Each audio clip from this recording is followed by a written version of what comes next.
good to see both of you. It feels like a crazy world right now. A lot going on, a lot of opinions, a lot of things to try to follow along the way. And the collective community is always very eager to hear from you too, particularly you, Peter, of course. Grant's a bonus. I am too. I'm keen to hear from Peter always. So. Yeah, exactly.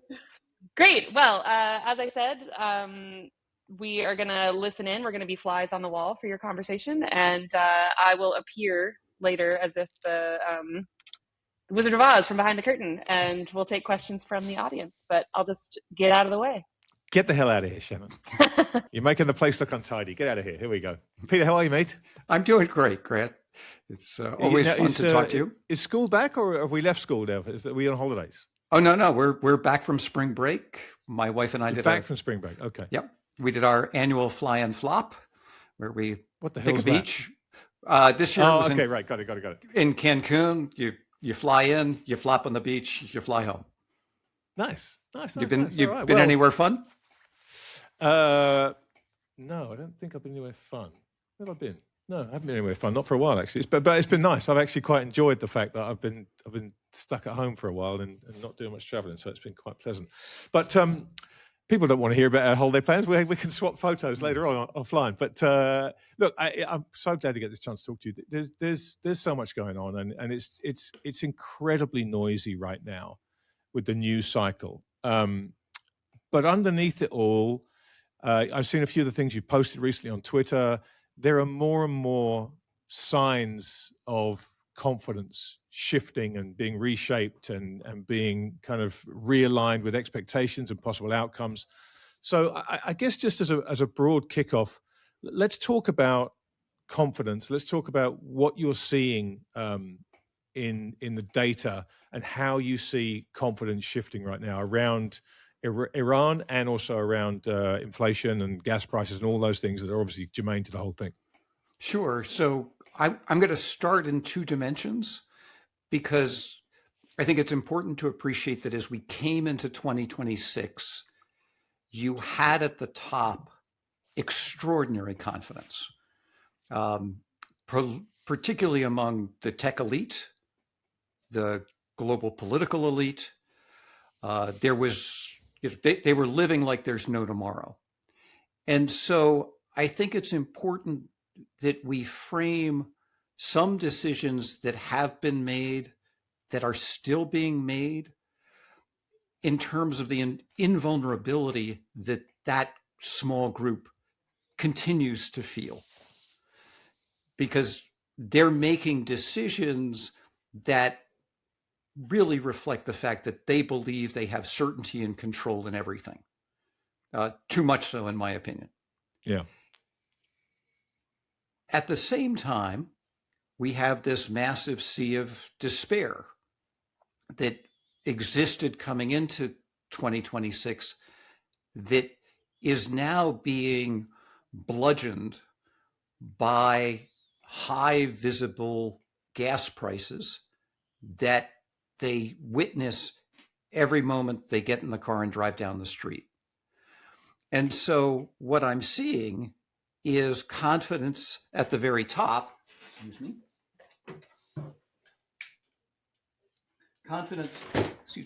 Confidence at the very top that is woefully disconnected from folks on the street. And importantly, this K exists not just in the United States, but globally. You know, I've been tracking this for years, and what's been fascinating to me is that its popularity, the term's popularity, was off the charts in India and in Korea. And both of those countries, and particularly India, I don't think we appreciate what we've now set in motion by high gas prices. You can already see panic in places like Thailand. But I worry about what is now happening on the streets. And I'm going to add one more dimension, Grant, because I think this is one that folks need to appreciate. Coming into this year, we had geopolitical decisions dominated by a handful of authoritarian figures. I've written a lot about, what I call the group of a few good men.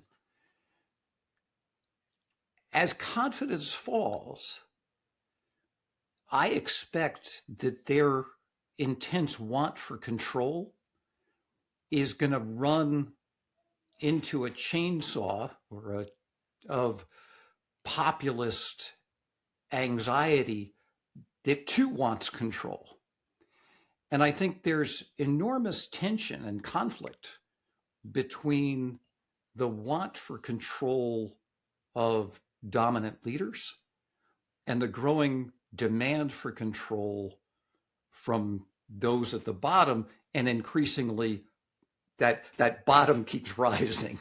There are more and more people falling into that. So that was a long-winded setup to things. No, not at all. You know what I'm struck by as I listen to that, Peter, is this idea and disavow me of this as you see fit, that both groups, the elites who are supremely confident and the run-of-the-mill people like you and I who are far less so, is it possible that they could both be absolutely right to feel that way? Because it feels like the elite, certainly if you look at Trump, if you look at a few other leaders around the world, they're kind of running roughshod over everybody. So that confidence that I can do what I want, and I ultimately I'll get the outcomes, but I can do what I want. I'm not going to get checked. I'm not going to get stopped. So it's weird that I find myself looking at the thing going, you know what? You're right to be confident and you're right to be terrified. And I'm curious as to how you think that resolves itself. I mean, I imagine, to your point just a moment ago, it's that anger, that populist anger that seeks control is always going to ultimately win out. But I'm worried about how you think it resolves itself and the path kind of from here to there. I think those at the top are coming under siege. I think this week's Meta loss settlement was an enormous statement on this want to take back control from the oligarchs, that, a jury finds them having been bad actors. And, these little things, initially you have, one event and it feels isolated. But I'm watching to see where else there's tension. We can see that now within the Republican Party. So we can look at political invulnerability. But I think we're starting to see that with respect to AI. The downsides of AI are becoming more noted and noticeable. And so the pressure of falling confidence is one where those at the bottom will start to look for scapegoats. And those at the top are very vulnerable to that. They're highly exposed to that. And I don't think they appreciate that those at the bottom are invisible to those at the top. But those at the top, they're all too familiar to those at the bottom. So I don't know that it will succeed, but I'm paying very close attention, for example, to the upcoming election in in Hungary, because there you have a dominant leader, Mr. Orban, who by the polls, at least this morning, looks like he is ripe for ouster. And it's hard for me to imagine that he will take that kindly. And so the question is, how did those at the top now begin to retrench, reinforce their sense of control? Because I don't think anybody at the top is going to go willingly. No, it's interesting because we've had this for the longest time, and I'm sure it's no coincidence that obviously Elon Musk has been found guilty of an offence for the first time he's been so bulletproof. But I'm sure that's no coincidence that now it's easy to kind of find him guilty and punish him. But we've had this kind of this unhealthy nexus between the political elite and the tech elite in the US, most notably, but the wealthy elite. And if you're right about where we are in the cycle, that the bottom arm of the K is going to start demanding some kind of visible punishment towards the top half, it's pretty clear that in times gone by, the political elites will always throw the business elites under the bus, because of course they will. They make a very useful partner and an even more useful scapegoat, the rich.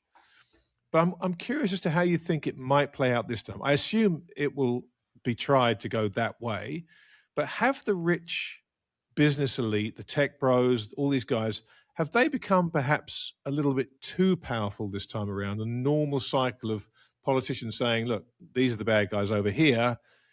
Does that play out slightly differently this time, do you think, possibly?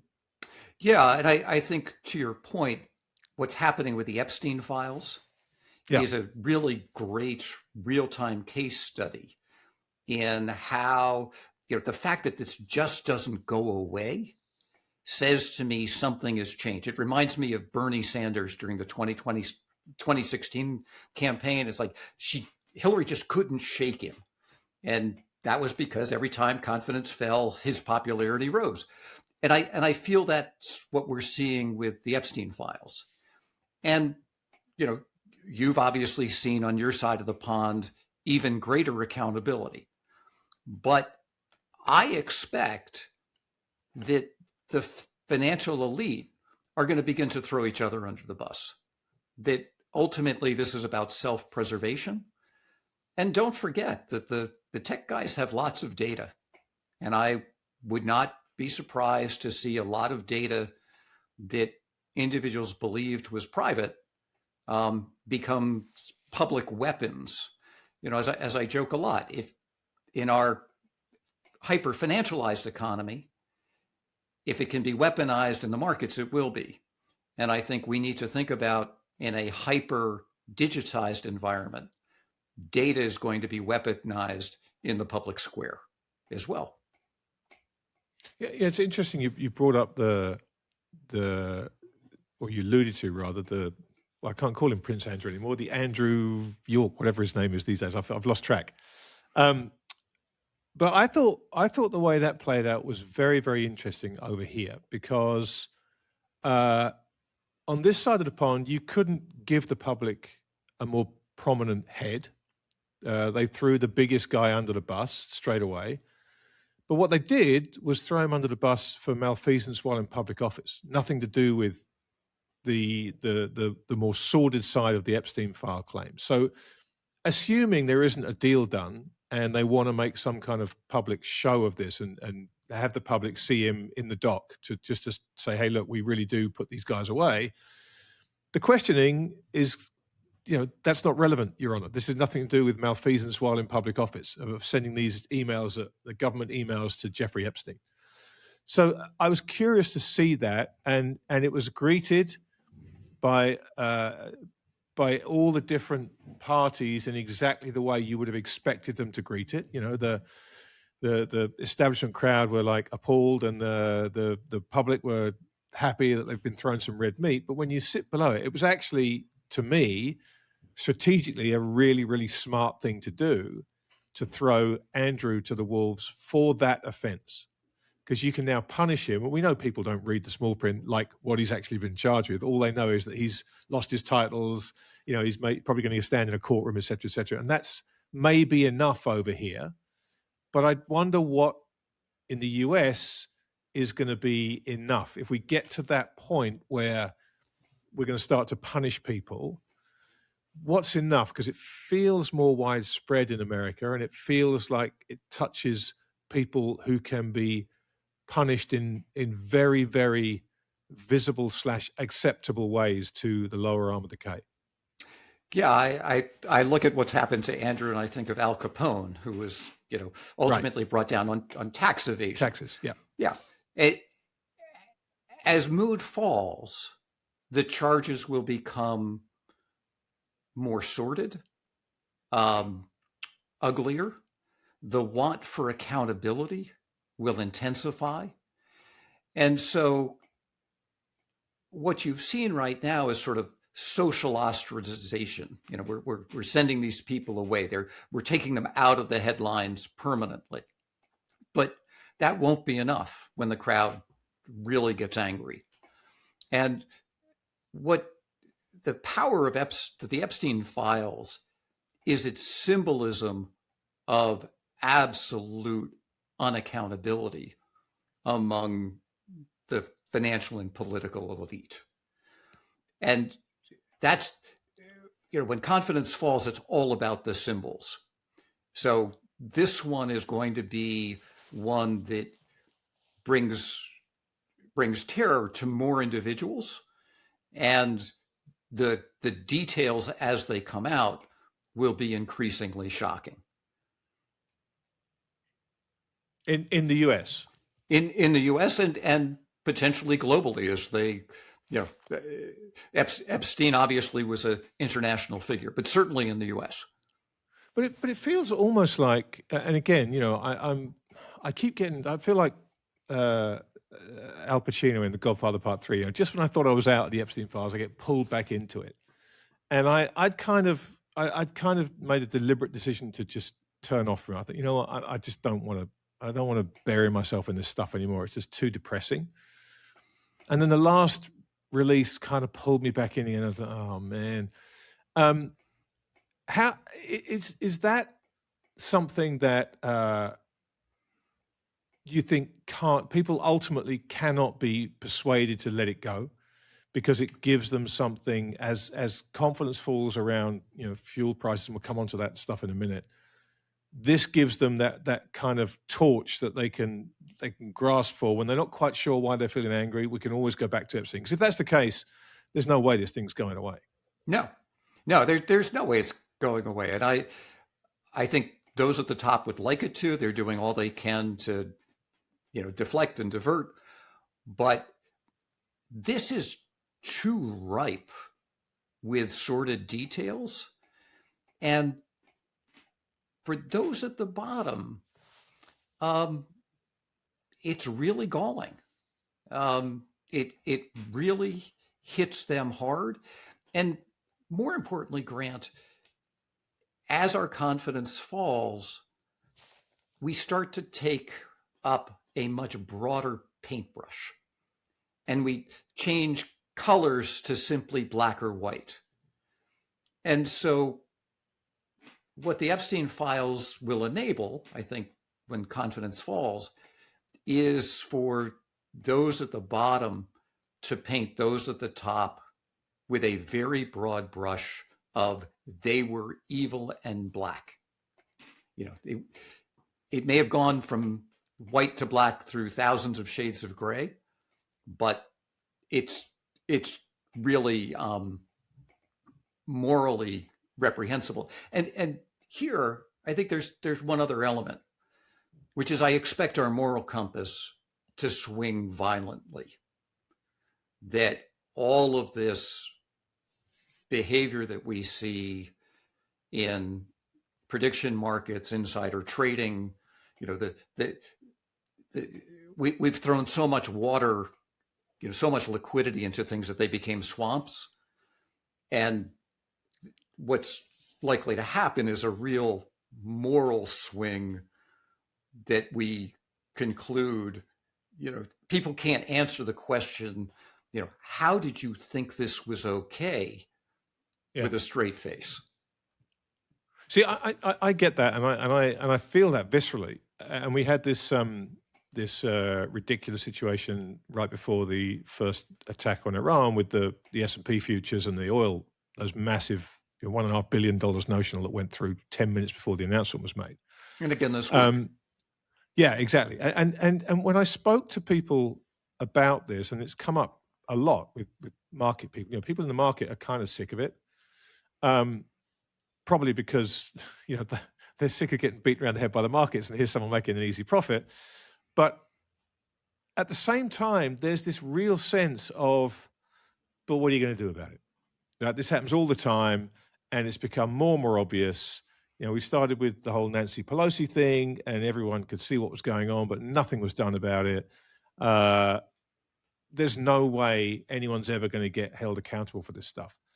How does that? What is it that changes that? Because the elites are never going to turn on each other, because as the years have gone by over the last 20 years, there's this collective realization that, hey, if we're in power, we can make ourselves a lot of money, and a lot of it is made in the gray areas. Let's not say it's strictly black, but it's made in the gray areas. So I just don't see any way that this is going to voluntarily be tackled. And if that's the case, if I'm right, that it's not voluntarily going to be tackled, I mean, literally absent a revolution, it's hard to see how any of this ever gets redressed. So I don't know that it comes necessarily through revolution. It could come through, elected official change. But there comes a point where the grotesqueness is so obvious and so rampant that once people start to lose money, they get angry about it. Nobody cares about fraud when they're making money. I mean, we saw that with Enron. We've seen this movie before. Nobody cares. But I'll tell you, when people start losing money, there's going to be, do not underestimate the relationship between falling confidence and scrutiny. And as you know, I like to spell that SCREW, because I think this time people have had enough. And I think the screws are going to be tightened. Well, obviously, we have midterms in the US coming up in November, which is the perfect time for that to be represented at the ballot box. How do you see those elections playing out? I mean, it feels on the one hand as though Trump may be under some pressure, particularly if gas prices stay elevated. But at the same time, I don't see any kind of coherence from the Democrat Party. I don't see any obvious signs that the Democratic Party is making any kind of comeback. How do you see those elections playing out if we had them today? And what are the key points that you think will drive any sentiment change, any swings? So first of all, I don't think the Democrats need any level of coherence. When confidence is low, we vote the incumbent out. The other guy. Yeah, okay. The other guy. So it really doesn't matter who the other guy is, the other guy will win. Having said that, let's think about this election and its implications. This is not just a midterm election. This is a midterm election that has the potential to change who is in control in Washington. Clearly, in the case of the House, but increasingly there's a sense that the Senate could be at risk as well. And if you are President Trump, that has to be more than unsettling, because you are, at your core, someone who craves control and who expects those around them to kowtow. I mean, it's not a political statement. This is just behavioral. Yeah. So the stakes here aren't the House and the Senate. The stakes here are President Trump and whether he is able to stay in office, because there's no question in my mind that should the House and Senate move to the Democrats, we will be back talking about impeachment hearings, later this year. And so I think we have to think about what happens between now and November.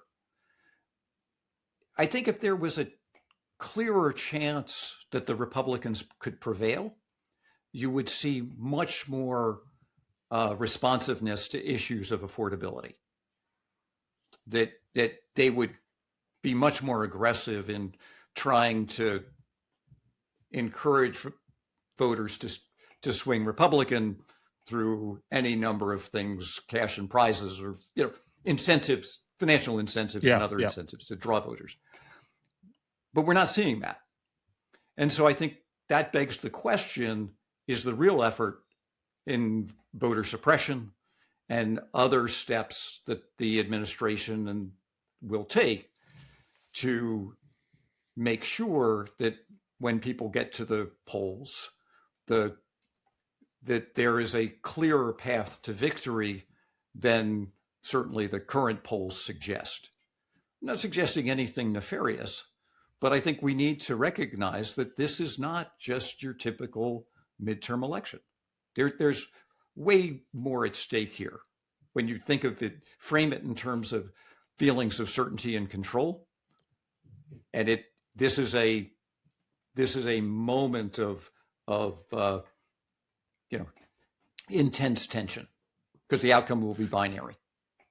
So how have you, as you've watched the response to the Iran war happen over the last almost 3 weeks now, how have you watched that, and how have you kind of mapped that onto this particular scenario? Because obviously we're a long way from November, and if we are still in this thing in November, I think it's pretty clear that Trump's done. I mean, it's going to be a complete disaster. But how do you see, as we sit here today, the Trump administration trying to bend things to get the right result? And what do you think their pain tolerance is in terms of having to find any kind of off-ramp, no matter how spurious? Because obviously saving face seems to be his most important factor. But it may be that if this thing drags on too long, they have to walk away and risk losing face for the longer term gains of the midterms. Yeah, I think we need to frame this in two aspects. There is the short-term decision that now rests ahead of us as far as the administration making decisions with respect to Iran. I think they are insignificant to the long-term consequences that have already been set in motion, particularly with respect to oil prices. I don't know how at this point, given what's happening with capacity, they get the genie back in the bottle as far as lower crude oil prices.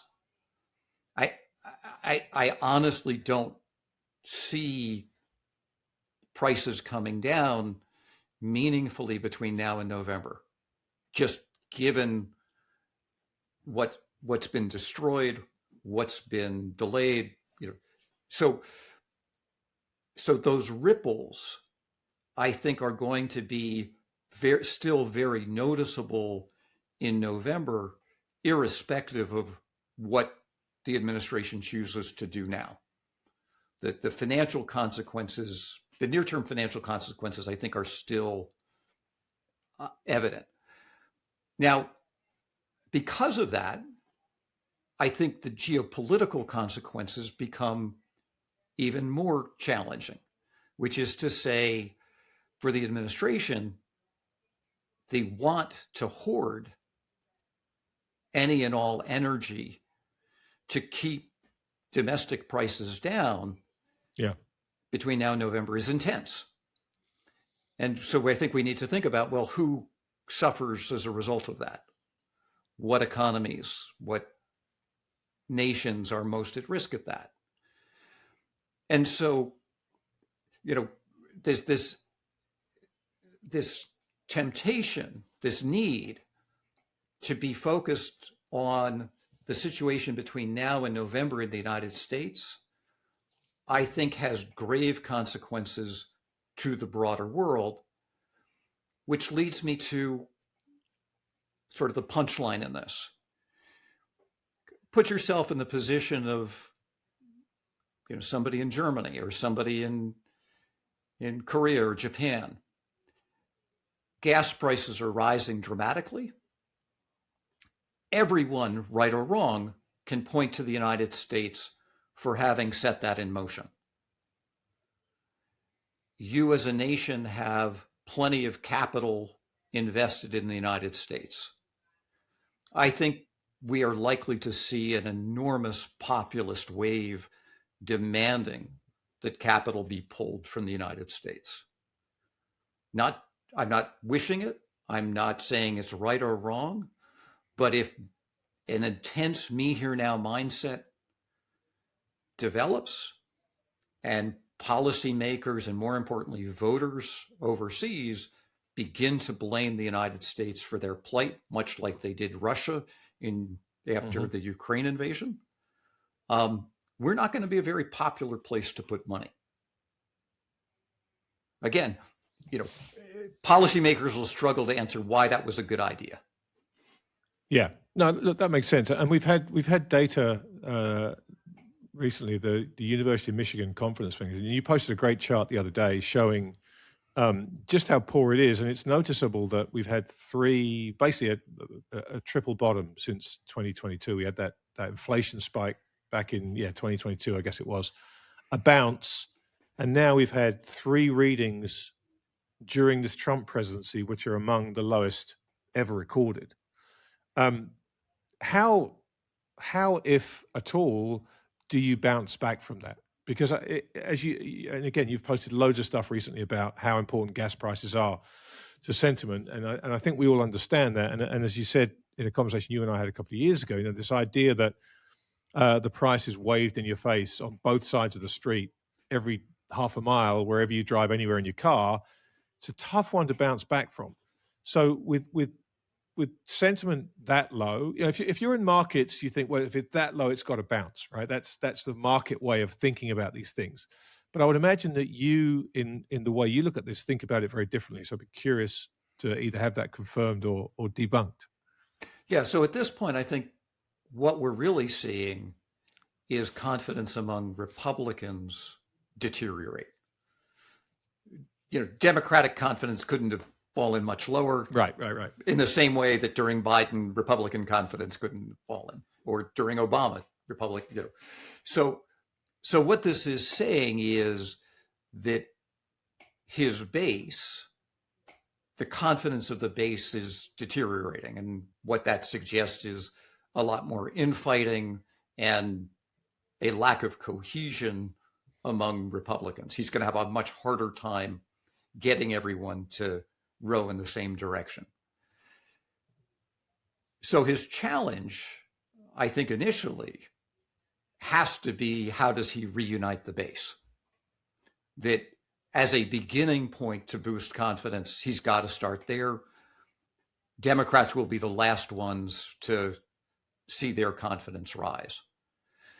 So what could we expect? Well, we could see certainly a focus on farm aid, a focus on strategies in states, low confidence states that are more red than blue. But what he has to do is to get people to stop watching prices in the food store and at the gas station. And I think what's so different about this than the tariff tantrum is there was a delay in the reality. There was an abstraction to tariffs. And that abstraction gave him the ability to taco. Yeah. What he faces at the gas station is an opponent that just won't quit. Yeah. And is a very tangible measure that I actually think that may be at this point a fiercer opponent than the Iranis may be for the administration. Yeah, no, I get it. It's you tweeted something this morning about tipping points, and I, whenever I read your tweets, I know you're talking about something very specific, but you just reminded everybody, and I thought it was worth bringing this up. You reminded everybody that back during COVID, it was Tom Hanks and Utah Jazz, Rudy Gobert, was it? Was it Rudy Gobert? Yeah, Rudy Gobert. Once those two guys got COVID, that's when the panic started, and people could say it was correlation, not causation, maybe, but I think you've illustrated this on many occasions that it's that tipping point that we all understand. What are the tipping points you see here? Are there any? Are they people, or are they gas prices? Are they other phenomena rather than people? The clearest one right now would be gas prices. Yeah. You know, it's one thing if they have a 4 in front of them. You move it to a 5. Yeah. At least on the East Coast. I know California is probably in 6s and 7s at this point, but that becomes a clear signal. The market declining. I actually think the potential tipping point may have already happened, which was last night's jawboning. You know, the administration up until this point has controlled the narrative. And you could see with every Truth Social tweet, markets moving in response as the administration had hoped. Last night it didn't. It did for a nanosecond, but and that I think could represent a bigger tipping point, that what has now been set in motion, the car is now moving and can't be stopped. And I don't mean militarily, I mean economically. Yeah. But there will be a response to that, because obviously these guys poll all the time. They're going to see that. They're going to see that markets aren't performing the way they want. They're certainly going to make note of the Treasury market and how that's performing. But all this kind of feeds into some of these much bigger changes that are afoot in terms of the dollar's place in the financial system, in terms of America's place in the financial system. And it feels to me that in the middle of all these massive, slow-moving but seismic changes that are taking place, and you can it's like kind of surfing the lava flow from a volcano. There's not much you can kind of go with it a little bit, maybe try and step off here and there, but it feels like a perfect storm at the moment, where you've got the micro in terms of those gas price reminders everywhere you go, and you've got the macro stuff, the really super macro stuff that references the entire global financial system. Does jawboning give you much of a chance here? Because again, conditioning, we talked about earlier on about how people have gotten used to the way things work and the exasperation they feel about corruption, et cetera, et cetera. On the other side of that, you've got the elites who have become accustomed to the jawboning working. It's always worked. So how does that dynamic play out? If it no longer works, how does that realization dawn on them, and how do they perhaps adapt to this world where jawboning doesn't work? Is it capital controls? Is it that kind of thing? What do you think happens? So jawboning only works if it resonates, and that requires us to want it to work. Yeah. And so I think what we're seeing is that the messaging isn't mirroring the mood. And I think this is a broader issue for the financial elite. None of their messaging is fitting with mood right now. The challenge for governments is that we live in a time where the markets are the economy. The speed at which market price changes are transmitted into the economy is a nanosecond. And we really saw that with gas prices during Ukraine. But I think we generally underappreciate how quickly market price equals dramatic economic consequence.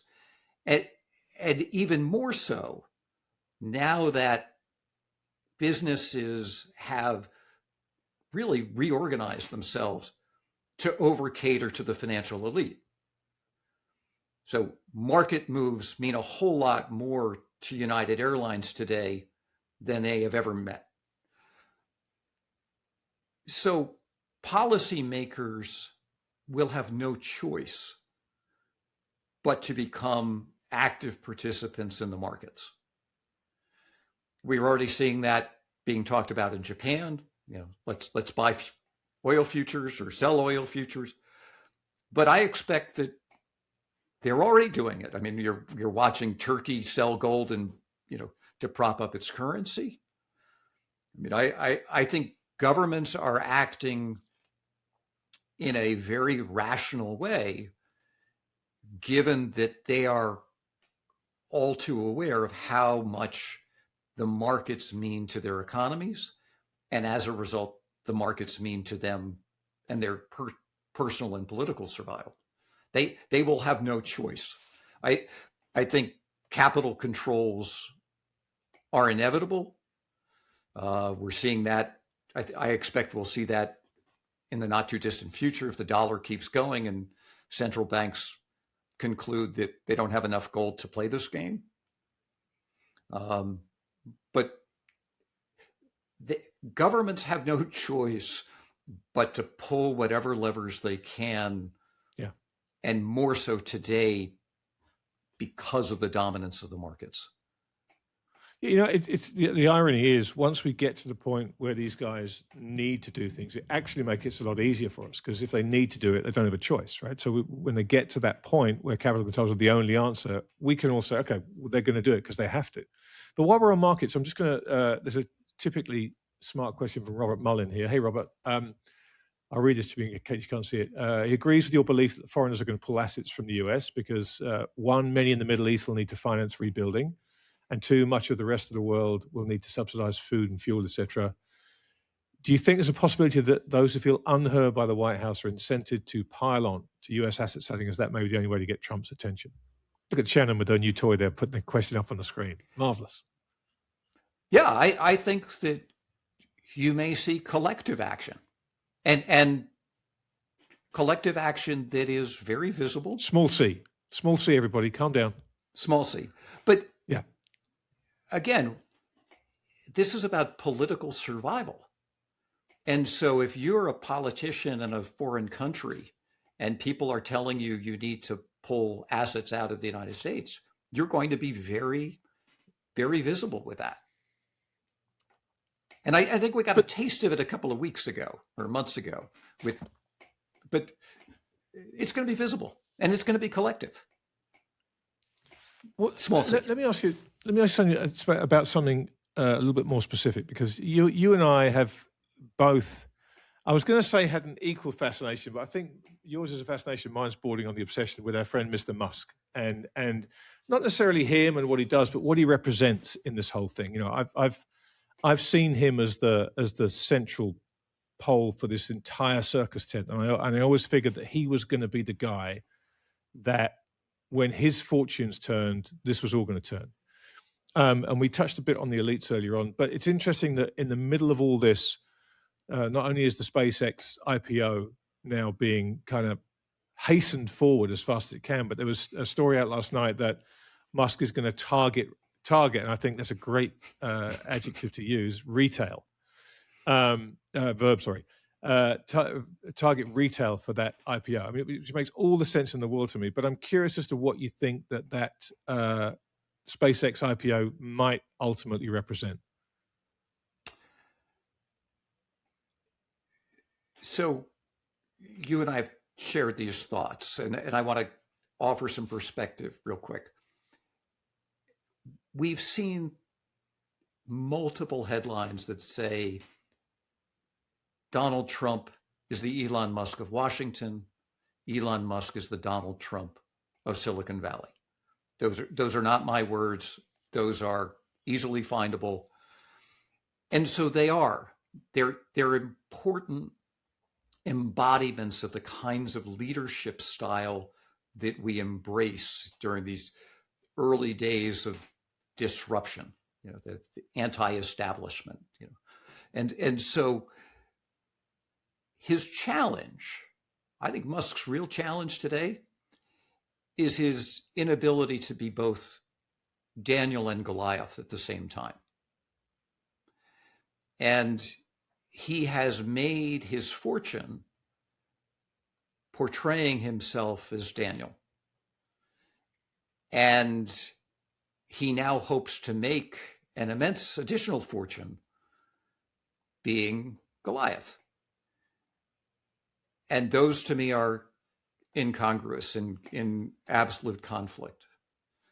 I think that this has the potential to be a similar cultural moment to him walking on the stage at SNL. But 2021, if we look at PEs, which is how I measure ultimately the confidence the crowd has in people, the PE of Tesla today bears no resemblance to what we saw in 2021.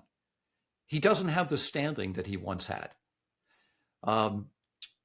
He's a savvy guy and clearly intends to manipulate the system to his advantage. If I sell all this stuff to retail, I have a big institutional base that needs to buy it because it's now going to be in passive indices. You can see the pretzeling that they've done to accommodate it. It may be a success short term, but he does not have the sway he once did. And I think he will be another one that when the crowd comes for scapegoats, he will be one. Again, not saying it's right or wrong, good or bad, but he's a very obvious target. Is it important that as we talk about this, and you've talked about when the crowd starts to lose money, is when the kind of mood changes. They don't tend to put up with stuff the way they once did. It's interesting. I noticed yesterday that AMC finally broke through $1. Went down to 99 cents yesterday. I haven't looked at it today. It's maybe lower again today. I'm not sure. That seems a little arcane now to go back to AMC, considering we're $600 away from where it was, and it seems like a story. But this concept of apes, in terms of confidence, has always felt important to me because these guys, what started out as confidence seemed to turn into stubbornness. And while it was a smallish movement, to your point, they were all making money hand over fist. They've been losing money for 4 years straight now, pretty much. And there was a battle for AMC at $1.50, which, every short seller in the world I saw on Twitter was saying, you just don't get it. There's no way it's going to hold. It's not going to hold 50, 40, 30. It won't hold $1, and surely it hasn't. Again, I don't know how important you think it is, but it feels like another sign, another milestone for a certain group of people who might suddenly start to despair and feel disenfranchised and feel like they've been lied to and blah, blah, all those things. There are just so many of these signs. So I'm curious as to whether you think that sort of stuff is important, small though it may be now, and what you think happens when those sort of milestones get punctured. So at the core of your question, I feel is, when does the nihilist become really nihilistic? Yeah, right. Or a realist, a forced realist. One of the two. Yeah. But in response, becoming, for lack of a better word, the financial terrorist. And I think policymakers, I think investors broadly, underestimate the agnosticism to the betting nihilist. Their goal is to make money. They don't care whether they make it because prices have gone up or prices have gone down.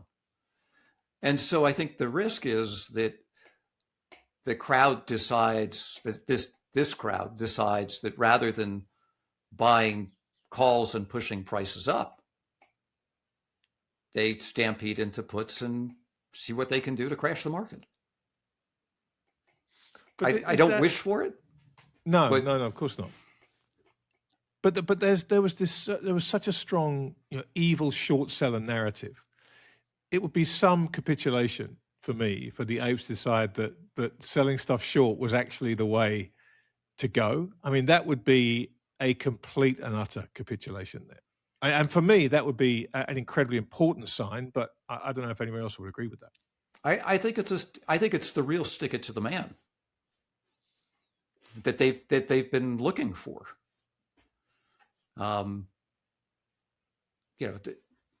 Everybody making money with them wasn't, they hurt a few short sellers, but think of who they could hurt this time. Yeah.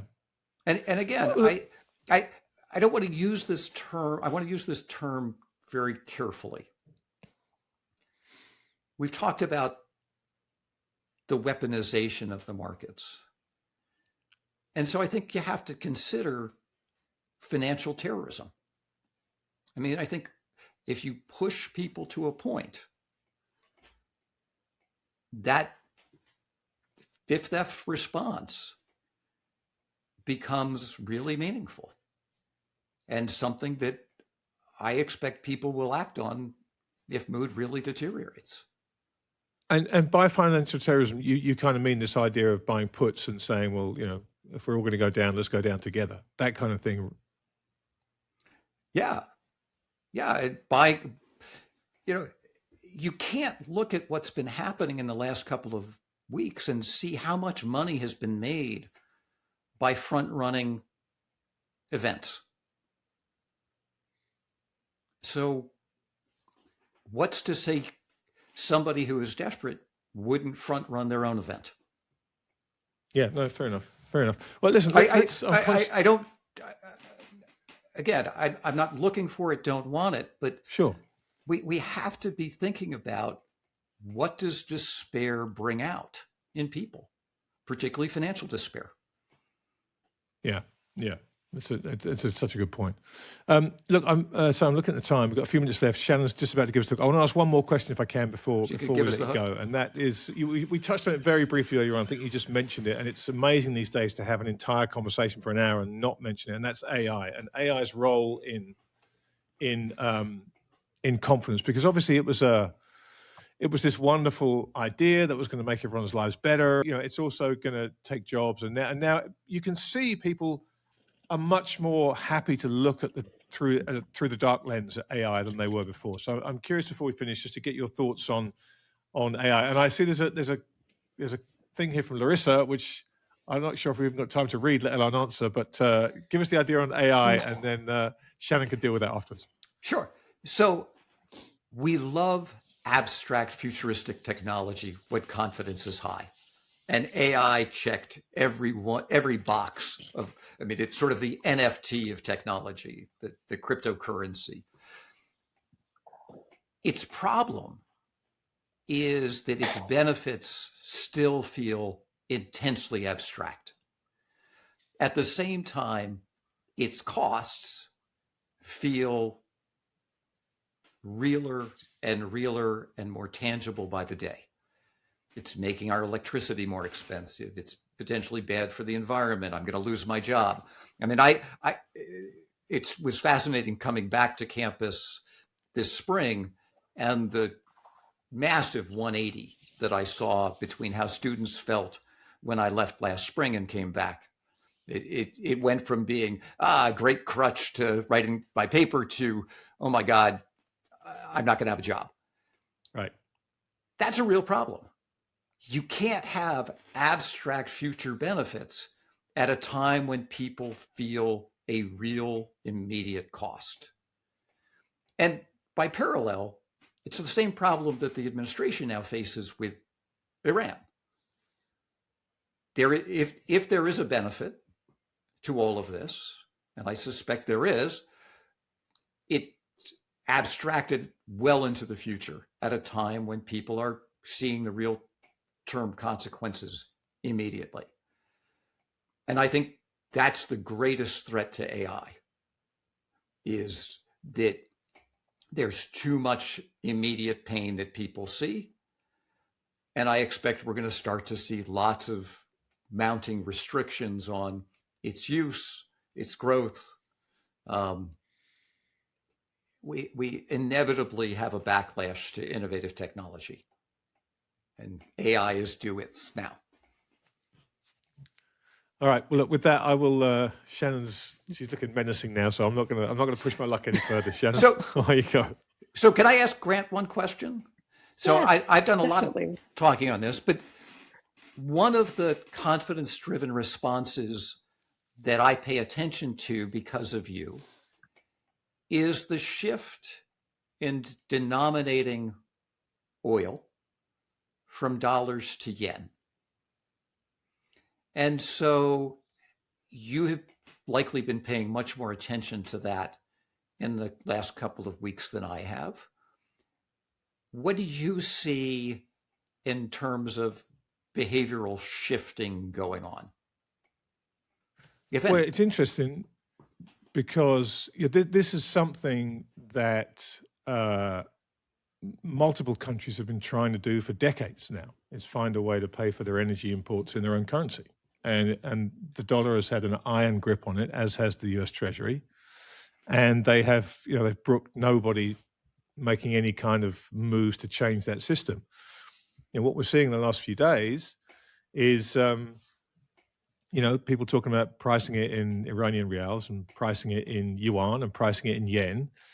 And if one of those actually happens at any meaningful scale, I think it's the crack in the dam that a lot of people have been waiting for in terms of the dollar reserve currency argument. That's not to say it turns immediately into a cascade, but suddenly the Treasury becomes the little kid trying to plug the holes in the dike in Holland. And there's this country here it was fine for them to transact in rials during the Hormuz crisis and yen and yuan. So if they manage to do that and they manage to find a way to settle it from a transactional point of view, i.e. the rails work, then it's not to say it suddenly changes everything, but there is now proof that it works. There is now proof that in a crisis you can go to that.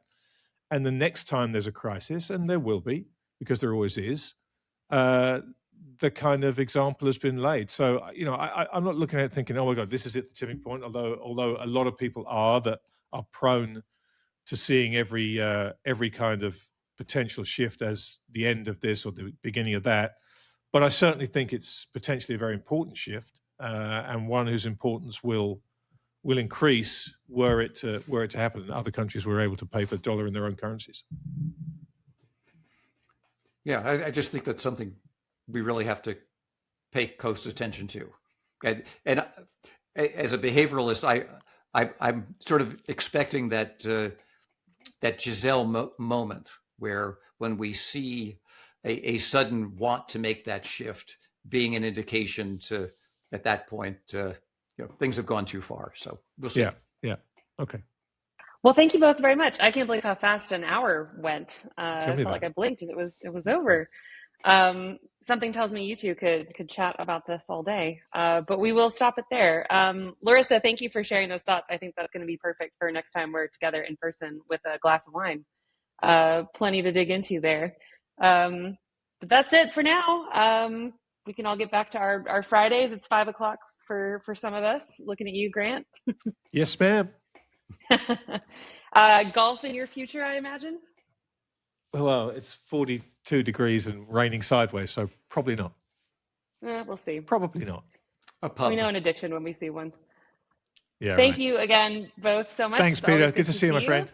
Wonderful to see you. Thank you, Grant. Thank you, Shannon. Cheers. Bye. Bye. Bye-bye.